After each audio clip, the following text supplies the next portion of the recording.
So welcome to our webinar tonight with Madeline Henry and Lauren Margolin. Really pleased you could join us this evening. Before we get started, we're just going to kind of go over some administrative things. First, there's 3 libraries hosting this program tonight. I'm Roz Topolsky with the Vernon Area Library. I'm Grace Hayek at Glencoe. And hi from Highland Park, I'm Beth Keller, and welcome. So tonight we're using a webinar format for our program. So that means you should just be able to see all of our faces, but we cannot see you. But please, communicate with us by using the chat. We'd be happy to get your questions answered at the end of the conversation by putting your question in there. You might notice we have closed captioning on the bottom of your screen. We just are doing that now to kind of make sure our programs are accessible to everyone. So if you don't care for the captions, if you'd rather turn them off, you can go to the bottom of your screen if you're using a laptop or computer, and it says live captioning, and you can select hide subtitle or show subtitle if you want to bring it back. Alternatively, if you're using an iPad or an iPhone, it'll be at the top of your screen. There's kind of 3 dots and a more, and there's webinar settings there where you can turn on and off closed captioning. We are recording tonight's program, so that means it'll be up on our library YouTube channels by next week.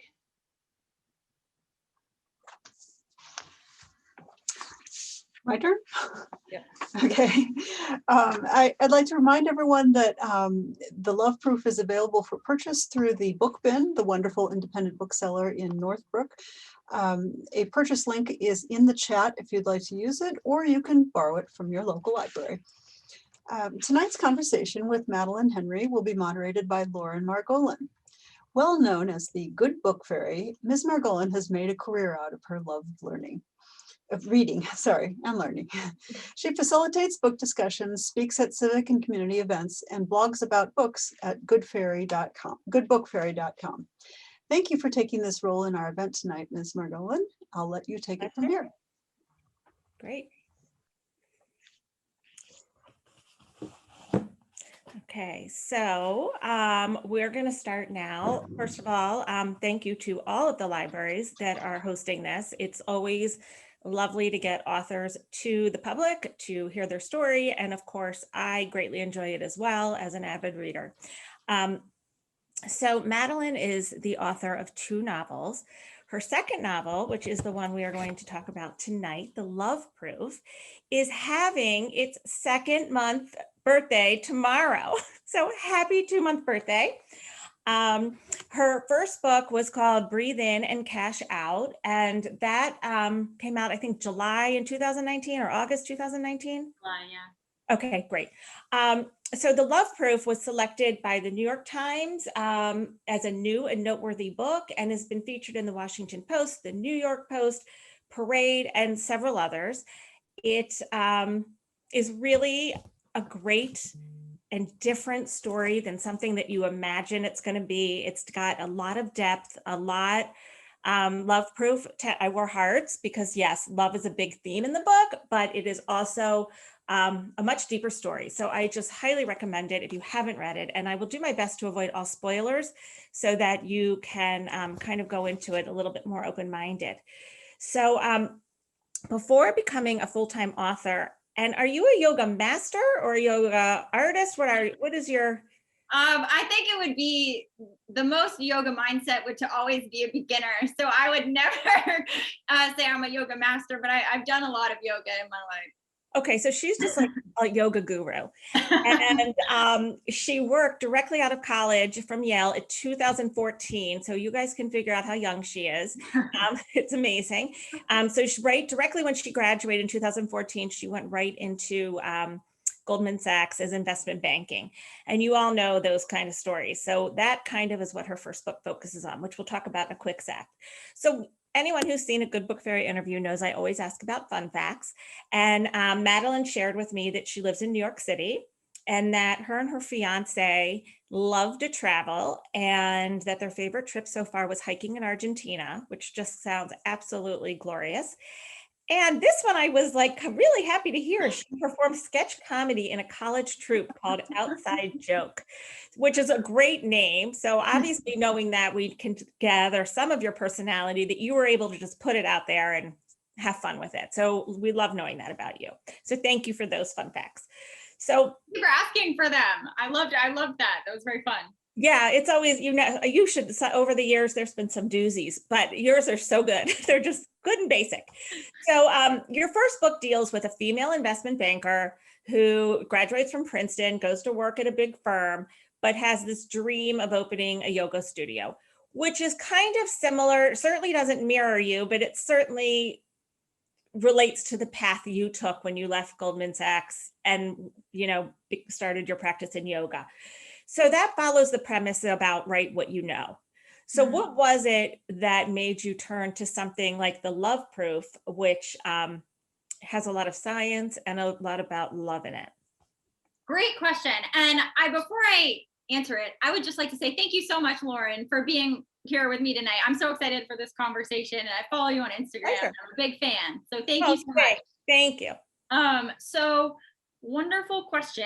The Love Proof, for those who aren't familiar with it, is about a physics prodigy who tries to prove that the ones we love are always connected to us. And she starts out the story, Sophie Jones, as a very analytical, quantitative, introverted, and isolated young woman. And she's on track to unlock the secrets of space and time. And then when she arrives at Yale, she meets a man and falls very deeply in love. And this relationship changes her. And she undergoes a radical transition, because while formerly she thought that time was the most important and least understood thing in the universe, now she thinks love is the most important and least understood thing in the universe. And so she undergoes this really radical transition. And I actually do, believe it or not, also mine my own life for inspiration for this book. So my background, as you alluded to, is I started out working in finance, and it was a very quantitative, analytical, relatively isolated existence. And then as soon as I sold my first book, I quit, I took a leap of faith, and I started to write this book, which is an extremely emotional, visceral, moving love story. And it was a really radical transition, similar to the one that Sophie goes through when she completely changes her life. And so I do draw from that period in crafting how a physics prodigy might fall in love. And so there is that element of inspiration in the story. This story is also set at Yale. So I attended Yale, and I wanted the setting to be that school, because at the core of this story, there is an exploration of the idea of permanent love.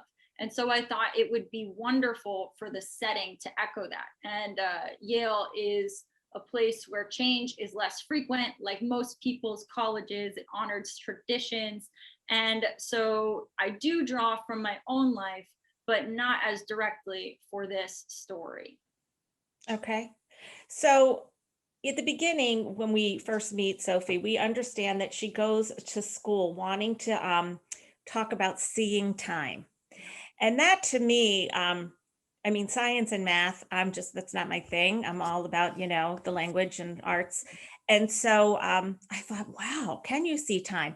Was that something, of course I Googled, can you see time? And you can't at the moment, but I was curious where that seeing time came from. Well, I wanted Sophie at the beginning to be concerned with the building blocks of the universe. And I wanted her to be on this track that was really captivating and scientific, that would take the reader along and teach them things as well. And time is one of the building blocks of the universe. It's fused with space in the space-time continuum, making up our reality. And so I thought, okay, time is going to be Sophie's ground of exploration, because it is so important to our reality. And I wanted to entice readers with this new view of it, and because it has never been framed as a visual thing. And so I thought, okay, this will be interesting. This will get people's attention and entice them along the story, because it promises revelations about something that is so crucial to the fabric of our universe. Before I keep going, because I just realized I was going to right now jump right into the time and concept in the book and the versus the love concept in the book. But when you were published, you were still working, so you were right out of school. Can you just tell us, because I know people are going to ask, how was your publishing journey, especially at a young age when books are just, there's such a plethora, and during quarantine, even more authors have decided to write books. And so I'm just curious how that went for you. That is a wonderful, wonderful question. I have always wanted to write novels since I was a tot. I've loved language. I kept journals of words that I liked. I entered spelling bees. I wrote books when I was 9. I wrote books in 3rd grade. This has been a very specific interest for a long time. And in college, I actually invented a course where I could write a novel for credit. So I thought, I want to get published, but I have to take so many darned classes. So I thought, why not make one of those classes my novel class? And so I emailed the head of the English department, and I created this course, wrote 2 novels senior year. I queried agents cold, and which is something that every aspiring novelist is familiar with. No responses. I start as an investment banker. I continue to write on the side. And this time I changed my idea. So I'd written 2 science fiction novels previously. And what I realized is that it was hard to break in because I was an unknown writing about unknowns. And so I thought, okay, I need to be more strategic with my idea. And so I decided to set my next book in a fictional investment banking world, writing as an investment banker. And that was tapping into an existing place. It had an audience built in, and it was not as unknown. It was much more commercial. And it also captured this cultural moment of office angst against Instagram lifestyle jobs, which it was very timely. And so I had this commercial idea, and then this time when I queried agents, again, same process, 3rd time, I had responses. And I think I didn't become a better writer. I just mined a more fruitful subject. Interesting. So my question, how have you evolved as a writer between books, is going to be then that answer. Well, between Breathe In, Cash Out and Love Proof is a whole other journey, because I wrote Breathe In, Cash Out while working full-time in finance, which means that my emotional disposition at every point was basically terror. So right. I was extremely busy. I was constantly terrified, and I was working these crazy hours. And it's funny how your emotional bandwidth changes depending on your job. So when I was that busy, I had a reduced ability to feel deeply. And so I think that in writing Allegra's story in Breathe In, Cash Out, she is very sassy and sarcastic, and she is bitingly funny. And I think that the emotional depth that you see in the Love Proof is very different. It is a very earnest, sincere, it's tender love story about vulnerabilities between people and tough decisions. And I think that that's because I wrote it as a full-time writer, where my emotional bandwidth was so much greater, and I just had the ability to care about these characters that I did not have previously. So right. That's not to say Breathe In, Cash Out is not a good book. It's to say that it is a completely different genre, and it's very much in the head. And in the Love Proof, it's much more from the heart.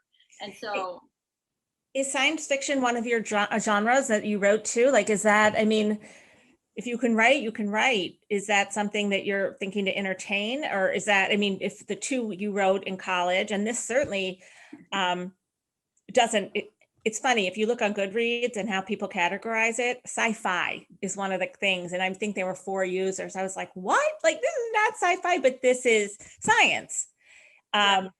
So, I say go for it with science fiction. I think once you found your readers, you found your readers. Oh, that's really kind. Thank you. I think it's funny when you really do something brand new, it's hard to know what it is. And I do believe that this is a very new story because it has a depth of emotion that's matched with a depth of information about reality. And I think that they are typically siloed. So I bring them together, it's not a chronological structure, which is interesting. There are flashbacks and then you skip lots of time. I won't give any spoilers, but in a story that explores time, I thought it was interesting to have an unusual structure. And so there is a lot that's different about this book, and it's led to different categorizations. So I think right now it might be shelved as a romance, but I have people who feel very strongly, who have come to me and said, this is not a romance. You are, people who want a romance might not like this because it is closer to literary fiction or a different genre, in that it delves into all of these scientific ideas, and it is not a typically happy story in the way that you might expect a rom-com involving a trope might develop. So it's a little bit different, but. As far as love and time being the two main concepts throughout the book, later we see, just as a non-spoiler, Sophie becomes to realize how we can compare love and time and their continuum together. How do you feel the cover art? Did you get input? Was that into your care? I mean, you have time and you have love. So how were you a part of this? Was this something you asked for? Did you, I don't know. I know different authors have different contractual obligations with what they can put into their cover art. That's really interesting. I, as a writer, I typically feel like I have no leverage, to be honest. So whatever terms I'm given, I accept. I'm like, great, I'm happy to be here. Okay. So I was actually given some input on the cover in my contract, which I was not expecting, and I was very happy to. But I saw something that's very similar to the current cover, and I did not have meaningful input at that point because I did really like it. The only substantial change was that the original cover had block letters, and that was changed to a serif font because it was said that that would suggest the story was more serious with a serif title than block letters might suggest. I think I may have that. Oh, no, that had, the original block letters were like Comic Sans. They were. Oh, like this, like, Yeah. Okay, I see. Okay. Yeah, but I love the equations in the background. Yeah. Yeah, I think it's a great cover, and it's very different from your other book, which definitely shows I felt like they were different genres. So I think that if, you definitely were looking for a little bit more, okay, I'm getting a message I got a message that says my internet is unstable. So I just got a little nervous there. Sophie, as you explained, she is a prodigy. She basically lives this very isolated life and has sadly really no friends. She's one of those kids that finds her haven within books, so much so that her home, she's an only child, has a library that uses the Dewey Decimal System within their home, which I just like. I love that. I was cracking up. Like, we're reading from the fairy tales tonight at 984 point whatever. I thought that was really sweet. But her mom, the relationship, her mom almost foresaw how her life would be, that if she did not start talking to people. And I'm just going to say this one part. Sophie got her report card, and almost every teacher commented that she was a prodigy. And Sophie said, well, I can do better. And her mom says, well, I want you to do worse. And Sophie just looks at her mom and says, I love you. And this I just thought was powerful. She said Sophie hugged Isabel in public, but Isabel, the mother, was convinced that giving love was only half the way to happiness. The other half was to receive it. Sophie could give her love away to books and ideas, but those would never love her back. And she said, all of that starts with talking to other people. And I just thought her mother did, so much to try and raise her EQ, her emotional quotient, at a young age. And she just wasn't ready for it. I kind of loved their relationship. Was that something, that was it natural for you to find that way, that a mother would want her kid to not, I hear parents now, the ones that say they have gifted kids. If my kids would get out of a book and start playing Xbox or run around the backyard, I'd be so happy. And this was her. She really lived that life. Yeah. So. Well, I think that I really enjoyed crafting the relationship between Isabel and Sophie. And I do view Isabel as the source of the tools that Sophie draws on later in life. And one of those tools, this is no spoilers, is the value of intuition.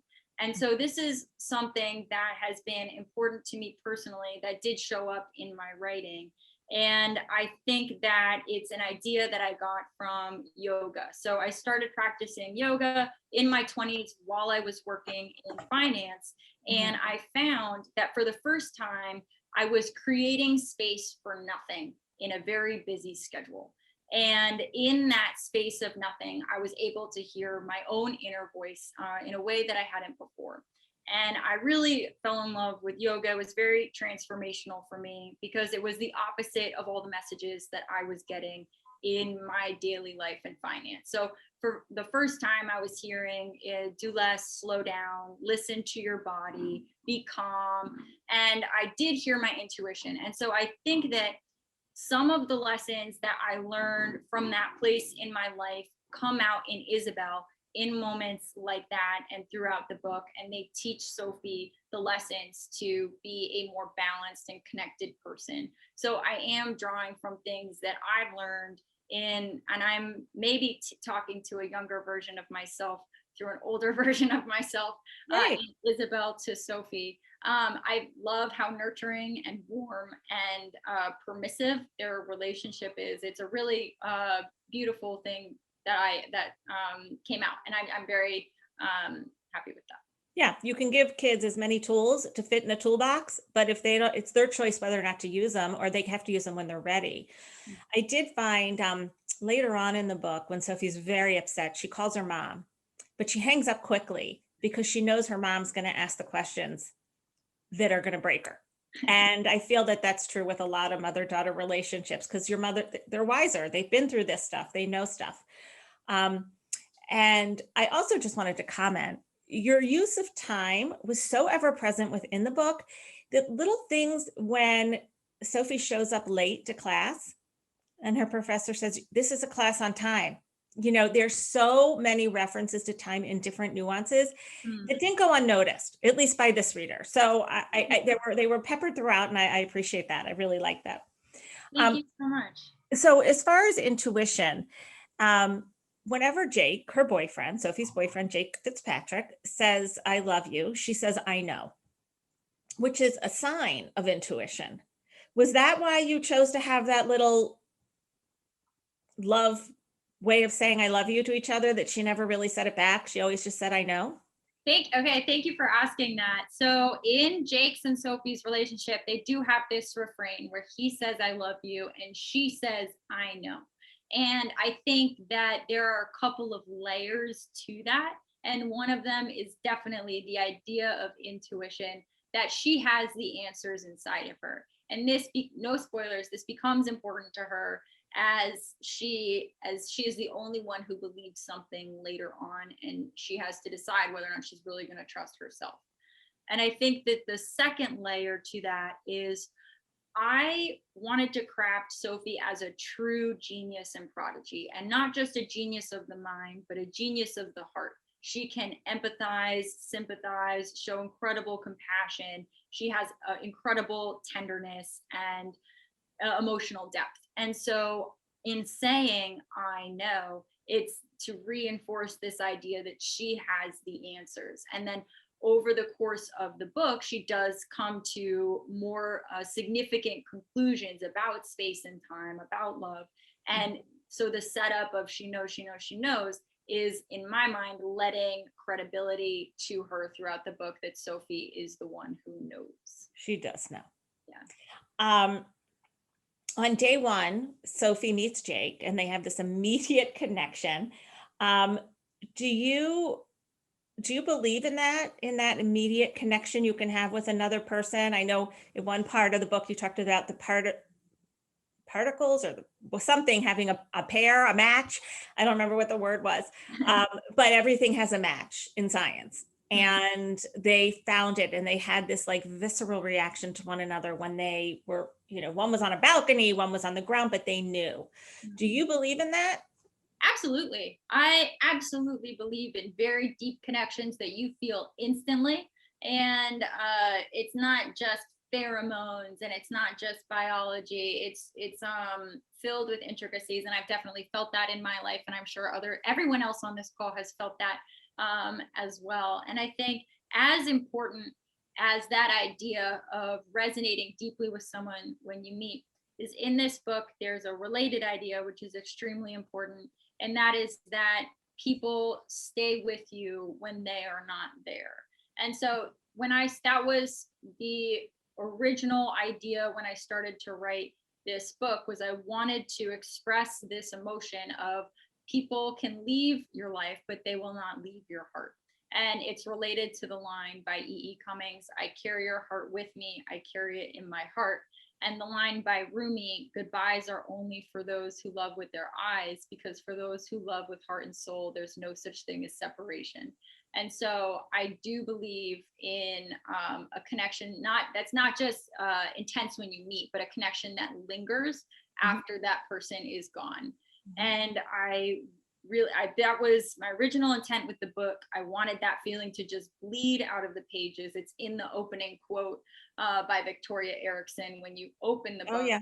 And when I zoom into book clubs, I see that resonating with people who have suffered recent losses. And it is really something to see this book find someone in a moment where they're suffering from a recent personal loss, because I've seen it offer some comfort to people who are grieving. And so that's something that has been really significant to witness up close. And I'm grateful for those moments. But it is the idea that when someone leaves your life, they don't leave your heart, and you can stay with each other when you are not physically together. Right. And I think that's a beautiful sentiment, and I think it's a powerful sentiment. And I was glad you brought up the part, Sophie has a mentor. So we'll talk about them in a minute, but this mentor reveals something personal about a loss. And because I was wondering, when you were talking about this continuum and this block theory, what about death? And so you brought that, and you answered a lot of questions with that. So mentors, Sophie has a mentor that becomes like family. And Jake also finds himself in his boss, a mentor that also somewhat becomes a mentor. And he says something really important to him. He says, who's waiting? He's in finance like you were. So his whole life is, work. And he doesn't stop, because that's his wish, is to always just so you know, he's driven by scarcity. This is to the crowd. So for him, his world is about making as much money as he can so that he never has to, worry. And he says, who's waiting for you at the finish line? You can't double down on work forever. That's not success. And I just got the chills reading that. I mean, I think that Thank you. it's so, I think these kids, the young ones, I mean, both of my son graduated 3 years ago, and he's in that, he saw kids and he's like, oh my God, Mom, they're making, such bank, and they're my age. And but they don't have a life. They can't go out. And they wonder why. And it's just so, I think that that's power. But you brought in very powerful mentors for both of your main characters. Did you ever have a mentor that you utilized, that you found mentorship an important part of your life? Thank you for asking. And absolutely. And I think I was lucky in that I was encouraged to find mentors from a young age. So I consider the professor who I worked with senior year of college when I wrote that novel for credit a mentor. We actually met in a structure that is identical to Sophie and her mentor. So we met once a week for 2 hours to review the pages. So I drew from that. And I was actually recently in conversation with him about this book, and that was a really cool moment. And I didn't mention the symmetry, but I'm sure he saw it. And so I have definitely sought out mentors, especially other authors. As I get older, I like to see what does it actually take to make it in the field and hear it from people who are there. So I do listen for tips. I listen to what most professional novelists refer to as their daily word count. And I'm always, people will reveal what their process is. And so I'm always staying attuned and trying to learn from them. And I found authors are very inclined to offer help. So I've overcome the fear of asking for help when I need it and for reaching out if I have a question, because they've really been a really welcoming community. Do you write every day?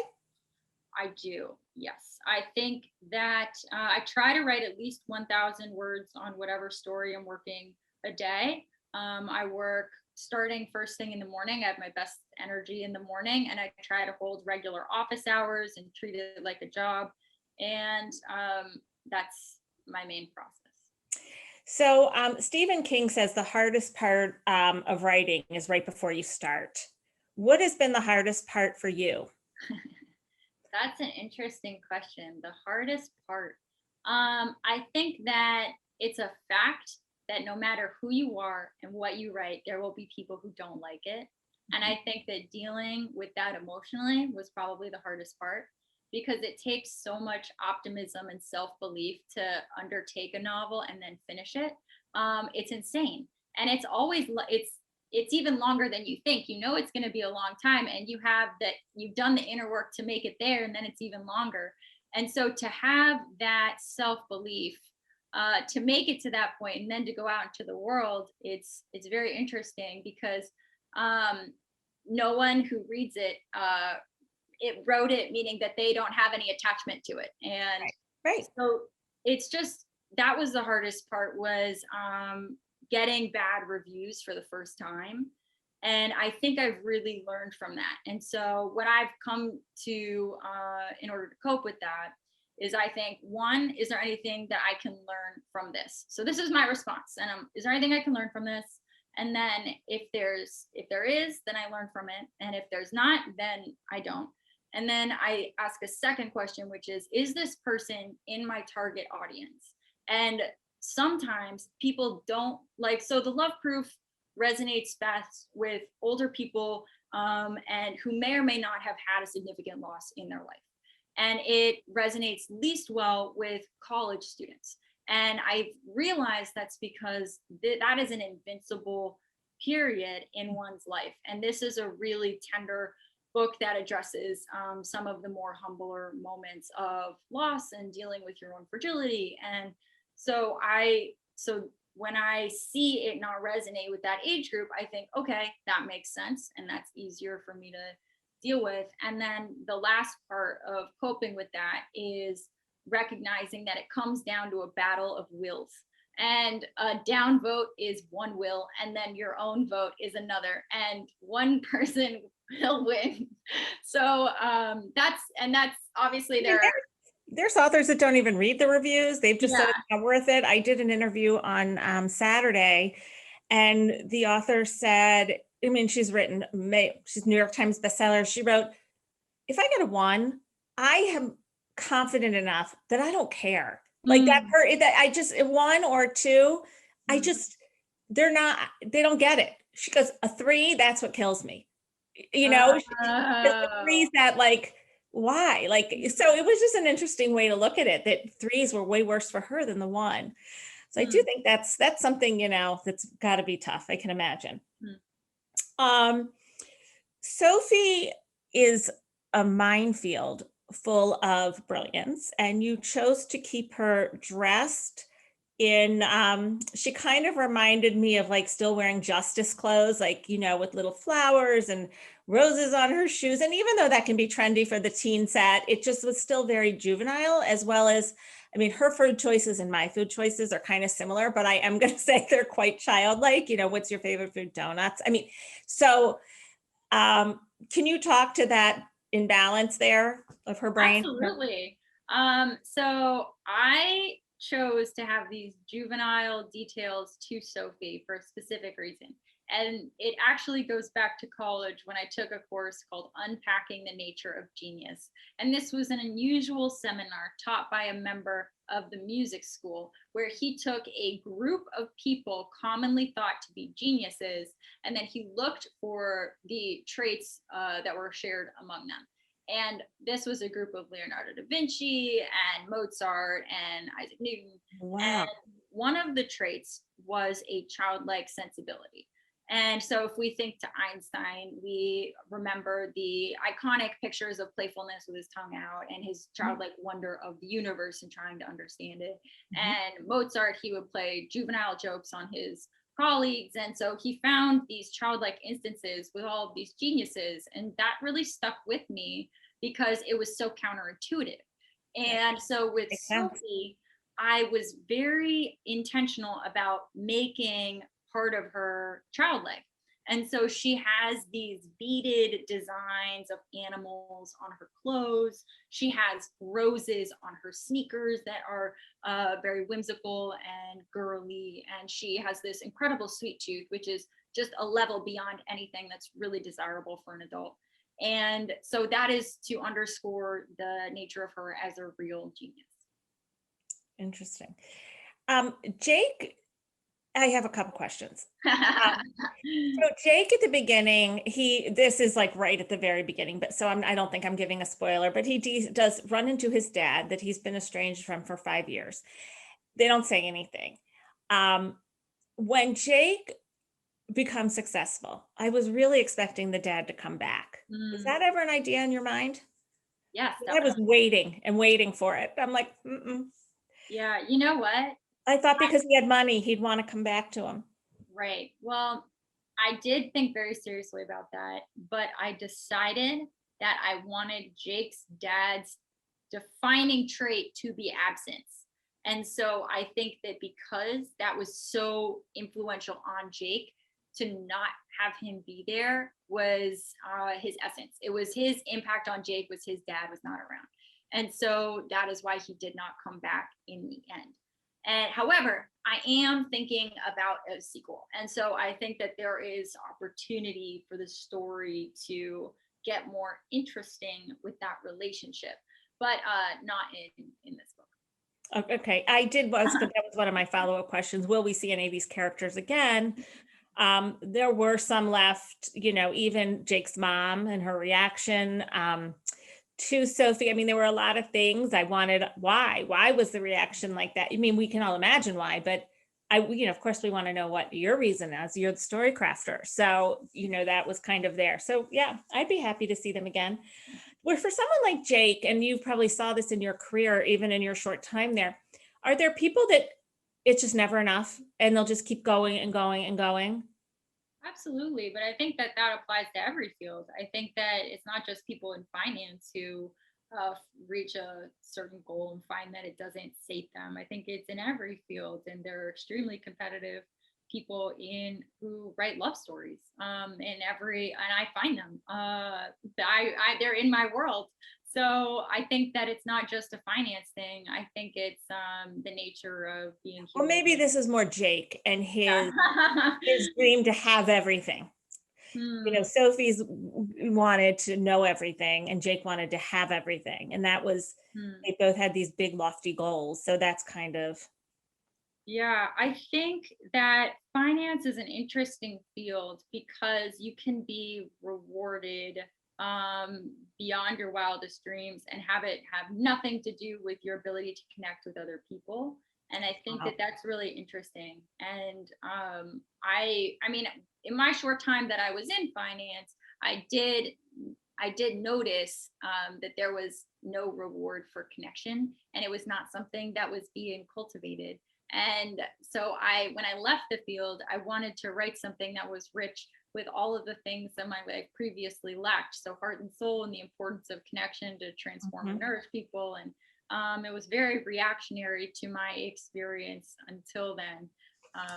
But yeah, everybody has their own appetite for connection, and for those, everyone finds where they need to be. So the big theory going along in the book, the proof that they're working with, it kind of comes up as the block theory, which was unbeknownst to me. I had never heard of it, but again, I don't read. You have a much better science, just general background. What did you major in? Psychology, but I took physics and chemistry and biology and neuroscience. Okay, so this comes more naturally to you. So this is what block theory is. It's every moment of your life is out there somewhere in space-time. According to the theory, the universe is a giant block of all things that ever happen at any time in any place. So on this view, which still I don't get, but I believe it, what it says, I don't get it though. On this view, the past, the present, and the future all exist and are equally real. And at the same time, right? Yes. So okay, so can you explain that much better than what I Absolutely. just said? Okay, so something interesting is that my intent with writing this book was to write a very deep and emotional love story. So I do that, and then it goes out into the world. And the first reviews that come back is how scientific and informative it is. And that was very interesting to me because my process for incorporating information was very emotion first. So I would think, what do I want people to feel? And then I would find the facts that would heighten and accentuate that feeling. So, for instance, Sophie and Jake have a ritual before they go to sleep where Sophie teaches Jake something about the universe. And so, in one of these, Love them. I feel thank like you. I can play Jeopardy better on TV. I mean, it's totally were fantastic. Thank you. And so in one of those moments, she teaches him that when you put together two pieces of matter in a vacuum, they fuse together indefinitely. And that fact is meant to underscore their connection and how they are fusing in that moment. And so block theory, there was the emotion in front of that was the idea that when people leave your life, they don't leave your heart. And so I went looking around for the facts to express that idea. And I found this theory, block theory, which is a real theory discussed at the highest levels of physics today. And it states that the past, present, and future all exist at once. And it's just the nature of how we are made that we experience it flowing linearly, but that's not the reality of it. And so I thought, wow, the fact that the past and the present might exist at once would mean that they are as much with me as they are not. And I thought that that was just the perfect scientific expression of the idea that deep connections last forever. And so I appreciate that there is a lot of information, but I really tried my best to make it very emotional and to underscore the power of connection. It worked. I mean, I think it was, I just think it worked in a very pleasant way because you never felt like I was learning, but I was never being lectured to. And I think when anybody who reads, part of reading is knowledge, and but we don't ever want to be told, you know, that. So I think the way you brought it about was really good. Are you able to read books while you write? I love reading while I write, and I find that I always want to get better. So I think reading is a form of studying. What stories work. I'm obsessed with Kristen Hanna right now. I'm reading The Great Alone, and I It just was one of her best. Yeah. Yeah, well, I just finished The Nightingale, and her books they are heart-wrenching. She goes there, and so I'm studying like the epic structure because I would like to emulate that one. Okay.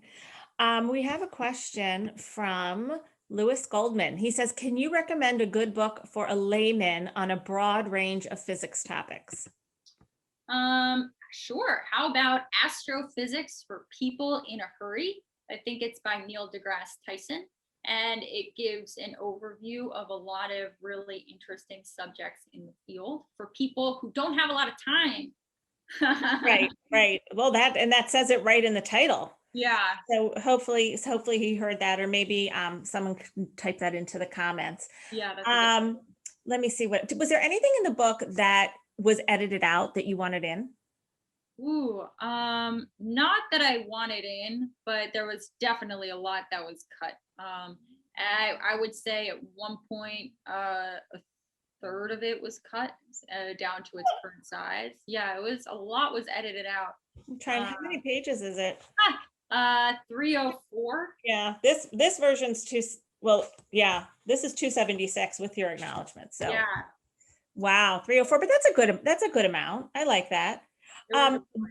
If you could bring home one of your characters for lunch or dinner or a drink, who would you pick?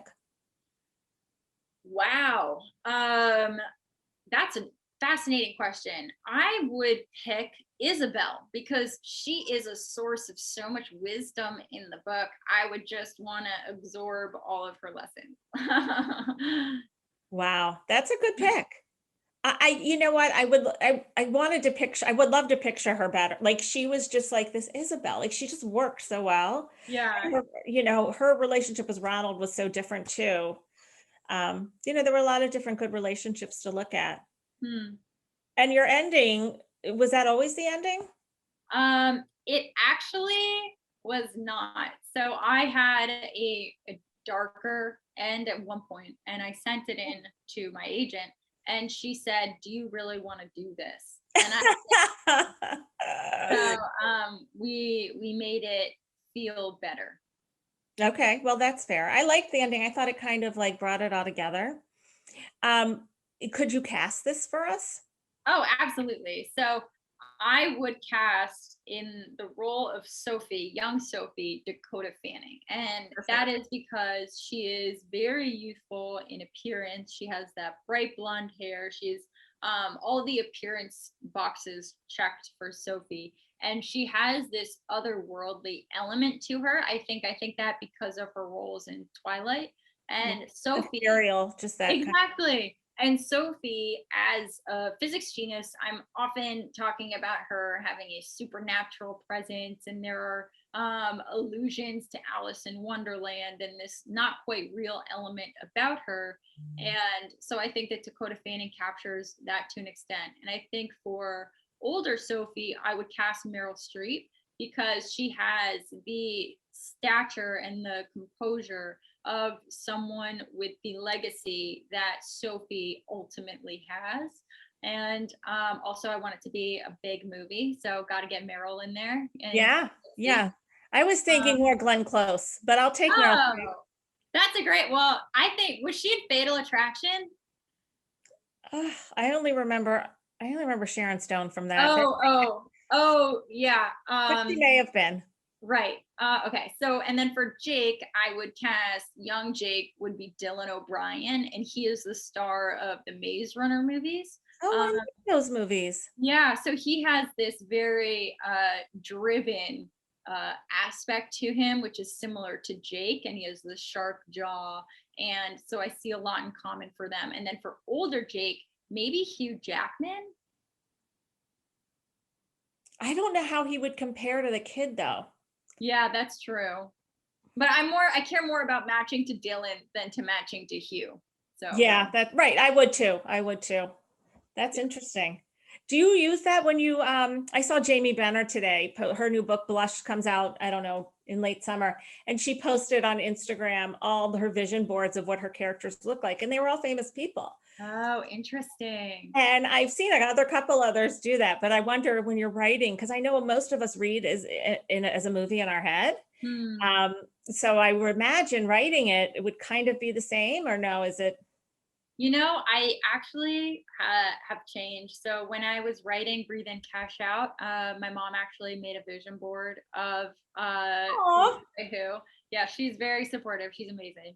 And I was more aware and imaginative of the adaptation at that point.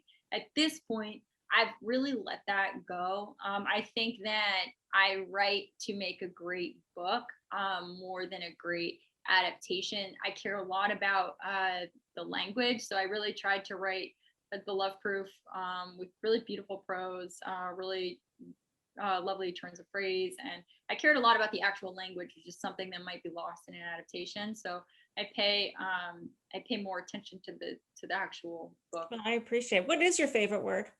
My favorite word? Whoa. Dang, I don't even have one. That's awful. I don't have one. I'm so embarrassed, but I love them all. What words do you have any word that you hate? No, but I've been using the word autodidactic a lot recently, which is a nice one. It means self-taught. Yep. So that it's a fun one to have in the mouth. So your new book is called Food Fight that you're working on now. Has that been submitted, or are you just? No, it is with my agent right now. So. Okay, and the food fight can mean a lot of things, but I did look at your food fight Instagram page and it is just loaded with food. So I think it is a very literal meaning, unless I'm missing something. Right. So that is a different book, and that takes place in a fine dining French restaurant in New York City. And before the pandemic, I sat in on kitchens and interviewed chefs and cooks. So I do paint an authentic portrait of a French restaurant in Manhattan. And in the story, the dad has worked at this French restaurant, and his daughter, he runs it, and his daughter has worked by his side diligently for a decade. Meanwhile, her twin brother went his own way, and he started a restaurant putting burgers between waffles and pancakes and whole slices of cake, and he soared to fame as a celebrity chef. But what begins, it might appear that this is an amusing story about family dynamics, but ultimately it gets more into the daughter's psyche, and things are not as they seem. And it's interesting because it has a lot of sensory detail and it plays with your senses. Interesting. Very. When's that? When do they have a guess to the release date? Aiming for 2022. Okay. Well, you released this one, kind of still pandemic. Yes, People were true. still out vaccine. So do you think it's been different with having these? Did you have as many Zoom events as you did with the first book? Or is it more? I had more Zoom events, more events for this book. And I think that it's a double-edged sword because you lose the in-person contact, but you gain breadth. So it's a trade-off, and I'll be interested to see if Zoom events continue for book tours beyond the pandemic. They will for Good Book Fairy. I love it. That's great. I think it's the best. I just love it. And I think people like being able, sometimes it's raining, you don't want to go out, you want to, I think it's working for a lot of people. So Absolutely. Yeah. So I'm just going to let the crowd know we have about 5 more minutes. So if you have any other questions, let me know. And then otherwise, I'm just going to, this is something I always ask, and usually I give this to you first, but if you had to describe your book in 3 words, doesn't have to be a sentence, just 3 words, how would you describe it? Love never leaves. Oh, so you did do a sentence. Gosh. Okay. So love never leaves. I think it's great. I think it's great. There's a part in the book where she says, when she walks in with her mentor and she says, it doesn't sound scientific yet, but the way to see time is to fall in love. And I love that line too, because I do think, we do have a question coming in, but I did love that statement. I think it just makes love. I mean, you're a newlywed. I think right? You're not married yet, are you? We get married in September, so I'm okay. almost newlywed. Almost. Yeah. So you're almost there, but I think that you could almost feel that a little bit in the book. You are in deep love. So still optimistic, yeah. This is from Rana Wallishin. It says, I am 1/3 of the way through the book and loving it. It is particularly moving to me since I am grieving a recent loss. Aw. Well, thank you for sharing that, Rana. I appreciate it. That's meaningful. Thank you. Yeah, well, that's good. If it can heal you. Rana is a big library patron, and I know she comes to most of my events, and she was going through a session where every book she picked up after her loss had somebody dying. And she was just like, please give me a book where no one dies. So this is their perfect pick for you, Rana. She said this book has been a comfort. All right. Anything else you want to share with us? Just that I really appreciate your time. I'm a big fan, and I really appreciate reading and your time tonight. And it's been a real joy. My pleasure. You're great to talk to. I appreciate it.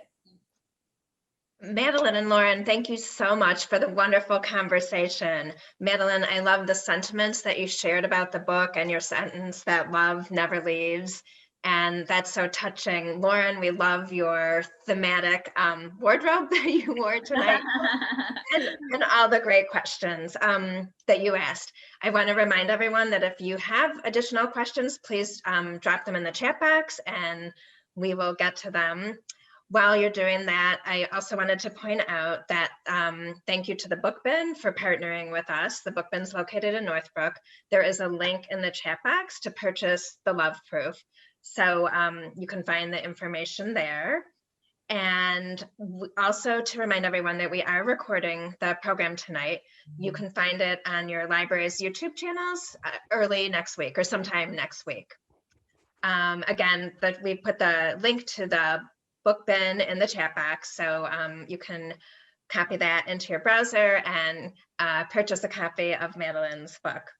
Oh, we had one other question. Madeleine, you mentioned that you're reading Kristen Hannah. For both of this question is for both you and Lauren. Are there what other books are on your nightstand at the moment?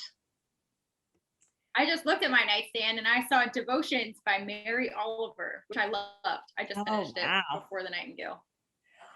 I just read Jillian Cantor's Half-Life, which is about Marie Curie, which I loved. I again, it was a learning experience, and her books are always a joy. And I was telling the librarians before, Stephanie Drey's The Women of Chateau Lafayette is also a brilliant book. If you're looking for saga, that's a saga. And boy, I don't know. I'm reading, I have 3 going at all times, but those are the 2 I'd probably shout out about right now. So I just finished. Great, thank you guys both for those recommendations. There's one more question in the Q&A, and it's from Natasha, and she wants to know, how much do you listen to your intuition? I am a very intuitive person, and I do recruit my intuition for every major decision. So a lot. That's a great skill, because sometimes I'll think, use your head or your heart. And they just, it's like they're talking to each other, and I just wish I could pick one. So you've actually got a very good ability to narrow it down to the right thing. Thank you. I don't see any additional questions. I think, Lauren, you covered so much ground with your questions. So thank you to everyone. Again, Madeleine and Lauren, thank you both for this great evening, and best of luck, Madeleine, with the Love Proof. And I invite my fellow librarians to come on and say good night as we all thank you and wish everyone a good evening. Thank you for hosting this. It was great. Good night, everyone. Thank you. Good night. Thanks for coming. Good night. Thanks.